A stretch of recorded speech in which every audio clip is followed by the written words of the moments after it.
on se concentre sur le pivot asiatique face à la Chine et on délègue le plus possible aux Européens l'effort et les risques. L'Europe ne pouvait que essayer de saboter ce plan. Un empire ne veut pas qu'à ses frontières existent les armes et les systèmes d'un empire adverse. Alors que la guerre en Ukraine se poursuit, Donald Trump a présenté un plan de paix en 28 points favorable à la Russie et accepté par cette dernière. Les pays de l'Union européenne ont alors proposé une version modifiée jugée plus équilibrée. Mais Moscou a rejeté cette contre-proposition. Le géopolitologue Alexandre Delval nous fait part de son analyse concernant une possible résolution du conflit. Comment comprendre la position de l'Europe au sein des échanges diplomatiques ? C'est humiliant pour les souverains de l'Union européenne et c'est beaucoup plus humiliant encore pour la fameuse coalition des volontaires avec M. Macron, Keir Starmer et le chancelier allemand, mais surtout Macron et Starmer, les volontaires qui voulaient peser, qui ne cessent de dire depuis que Trump est accusé de vouloir faire le jeu des Russes, ils ne cessent de dire qu'on prendra le relais des Américains, on ne laissera pas tomber les Ukrainiens. Donc c'est une humiliation absolument inacceptable. Donc l'Europe ne pouvait que essayer de saboter ce plan. Parce qu'il faut dire les choses telles qu'elles sont.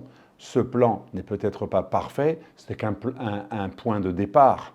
Mais si on ne respecte pas grosso modo la plupart des lignes de ce plan, c'est très simple, les Russes vont refuser. Le fer parlera encore et les morts seront plus nombreux. Donc si les Européens s'amusent trop à trop refuser les points principaux, et si Kiev se sent renforcé en se disant 30 pays européens vont avoir le dessus sur 2 pays nord-américains, parce que la plupart des pays de l'OTAN sont des membres qui sont européens, ça ne va pas forcément aider Kiev. Ce n'est pas la première fois que les Européens poussent Kiev à refuser un accord de paix. N'oublions pas qu'en mars et avril 2022, quelques semaines après le début de la guerre, un plan qu'on appelle le plan d'Istanbul avait été proposé à la fois par les Russes et par les Turcs et multiples émissaires. Et ce plan, en gros, consistait à laisser que 5% du territoire occupé dans les mains des Russes. Certes, les Russes commençaient à subir quelques petits revers, certes, mais ils étaient encore capables et on savait qu'ils allaient longtemps rester sur place et que ça pourrait être bien pire que 5%.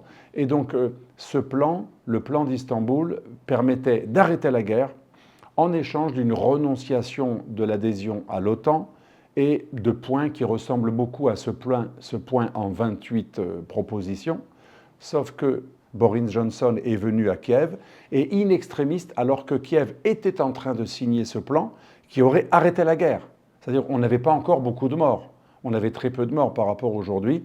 M. Boris Johnson a ensuite réussi à convaincre les Européens et Joe Biden à continuer la guerre et il avait promis à Kiev, ne vous inquiétez pas, on a beaucoup d'indications qui montrent qu'avec les sanctions drastiques et notre résistance, vous avez quelques mois à tenir, le front russe va s'écrouler et vous pourrez tout récupérer. Il y a eu encore d'autres propositions, notamment beaucoup qui sont non officielles, et ensuite celle de Anchorage, qui n'était pas une proposition, mais il y avait une possibilité à Anchorage, en Alaska. Les Européens ont immédiatement dit qu'il ne fallait pas, et ils ont essayé de renverser la vapeur. Et depuis, ça ne cesse de se passer comme ça. À chaque fois que Trump met un ultimatum, puis revient en arrière, puis finalement refait encore un petit peu un clin d'œil aux Russes. Et après avoir dit « je vais punir les Russes », à chaque fois, vous remarquerez, il revient dans des meilleures dispositions vis-à-vis des Russes, parce qu'il sait qu'il ne peut pas faire plier les Russes. Les sanctions ne marchent pas. Et il sait que les Russes ont un objectif qui est celui de rendre l'Ukraine incapable, un jour, de servir de tête de pont à des armes occidentales. Donc les Russes ne lâcheront pas cet objectif. Cette guerre n'est pas née uniquement à cause de la haine entre Ukrainiens et Russes. Cette guerre est née du fait que l'Ukraine, en voulant rentrer dans l'OTAN et en acceptant des bases militaires de facto informelles, notamment des bases militaires, mais surtout des systèmes d'armes et 12 bases de la CIA, l'Ukraine était en train de devenir un proxy américain. On sait que le vrai problème de la guerre, c'est qu'un empire ne veut pas qu'à ses frontières existent les armes et les systèmes d'un empire adverse. Tant que ce problème n'est pas réglé, les Russes continueront. Cet objectif n'est pas uniquement le Donbass.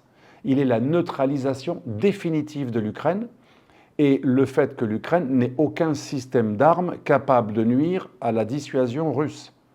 Donc, le plan en 28 points paraît être pro-russe, tout le monde le refuse en Europe, et Kiev est incité à le refuser, sauf que nous n'avons pas beaucoup d'autres solutions.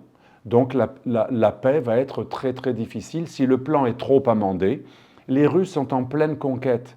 Aujourd'hui, Kupiansk est tombé, Pokrovsk est tombé, et les 4 forteresses du reste du nord de l'Ukraine vont probablement tomber d'ici le printemps, selon la marche actuelle des Russes. Ça veut dire que dans 6 mois, les propositions faites aux Ukrainiens seront pires.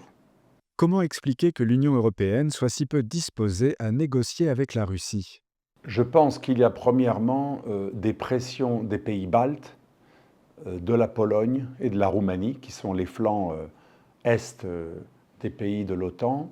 Il y a bien sûr une énorme pression depuis l'Angleterre, qui est le pays qui, historiquement, depuis 200 ans, a toujours eu un intérêt à ce qu'il y ait une guerre entre Ouest européens et Russes, avec la phobie de Mackinder, le père de la géopolitique anglo-saxonne, c'était que le Heartland, c'est le cœur du continent eurasiatique. La phobie des grands stratèges anglais puis américains, de Mackinder à Spikeman, c'est que la Russie s'allie à l'Allemagne. C'est la phobie depuis 2 siècles. Il faut comprendre le présent avec le passé et avec ce qu'on appelle les temps longs de l'histoire et les phénomènes lourds. Et donc, on sait très bien aujourd'hui que les Anglais n'ont aucun intérêt à ce qu'il y ait une entente un jour qui renaisse entre la Russie et l'Europe, et surtout pas entre la Russie et l'Allemagne, l'Allemagne étant le pays qu'il fallait pousser dans la bonne direction, puisque avant la guerre en Ukraine, l'Allemagne était de plus en plus dépendante du gaz russe. Donc, et troisième élément, la France, mais là c'est beaucoup plus politique.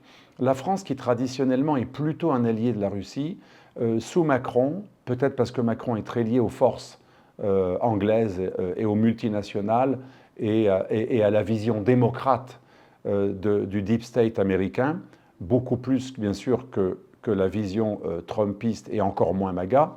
Trump, si vous voulez, Macron, c'est l'équivalent de Joe Biden, c'est l'équivalent des démocrates américains.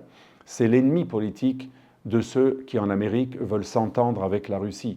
Donc on a ces 3 éléments, des pays de l'Est revanchards que l'on peut comprendre, qui ne veulent absolument pas une bonne entente avec la Russie et qui voient la Russie comme un danger permanent et qui veulent toujours plus de forces qui dissuadent la Russie. L'Angleterre, qui a intérêt à la division entre la Russie et l'Allemagne, et bien sûr Macron, qui lui joue le leadership politique en se présentant comme celui qui va aider les Ukrainiens, alors qu'il ne peut rien faire. La coalition des volontaires ne peut envoyer que 40 000 hommes. Pour faire gagner les Ukrainiens, il faudrait envoyer 300 000 hommes. Et la Russie produit plus de munitions à elle seule que tous les pays de l'OTAN réunis. Et donc, si vous voulez, tout cela ressemble quand même beaucoup à des gesticulations qui ont aussi une dimension de politique intérieure. Ne pas se laisser humilier, montrer qu'on existe, montrer le flex the muscle, mais ça n'est pas forcément quelque chose qui est réaliste. Alors, certes, ce plan est un plan de départ, donc il est normal de l'amender un peu, mais moi je pense que s'il est trop amendé, les Européens ne feront que de la gesticulation, car qui décidera in fine? Les États-Unis. Aujourd'hui, ils l'ont exclu. Les États-Unis ont exclu de couper les radars et les satellites d'Elon Musk et les radars et les imageries que donne la CIA et les différents radars anglo-américains, mais peut-être que dans le prochain round, un moment, Trump, quand il sera vraiment impatient pourra couper les vivres. Parce que les sanctions sur le pétrole ne font pas plier la Russie. La Russie vend toujours son pétrole de manière détournée et la Chine et l'Inde ne veulent pas cesser de prendre le pétrole russe.